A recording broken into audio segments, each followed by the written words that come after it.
représentant de police de l'air et de la frontière, et de Koustika, les contrôles de sûreté aéroportuaire. Ils avaient un fan en tirk. J'ai oublié là, à Chouintana, on a trop plat, Kazana.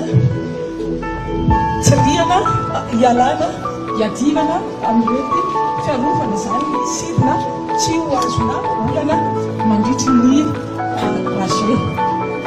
Et à Foketo, tout le monde. Je vais ça. Et à Maroc,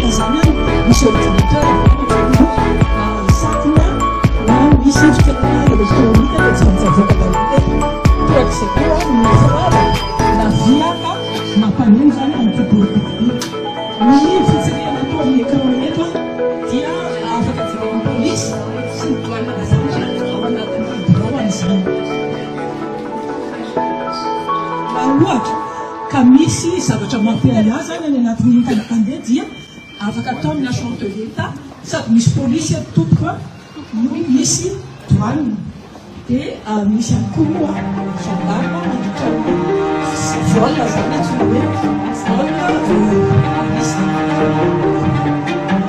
mission chronique, ça s'en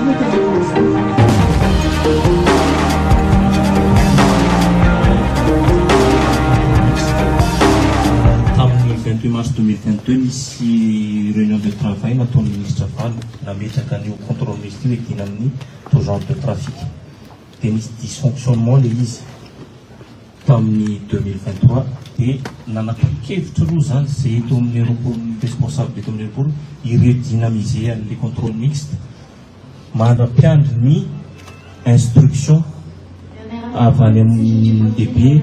Oui, autorisé na wadzana arakaraka fanapakevitra zay zany zavatra ny amarante SPSS momba ny sûreté mijery ny arma ny antsy ny produit interdit en cabine fa raha ohatra mbola misy suspicion amina resaka économique na zavatra fa dia mandray andraikitra ny service compétent de l'État atao Renato. Anamafisana fotsiny angamba ny contrôle économique dia andohanina tanteraka tompoko fa eto amintsika moa sahita no taorinan'ny taona roaroa sy roa manampanarina ilay trano izay contrôle mixte izay zay mipetraka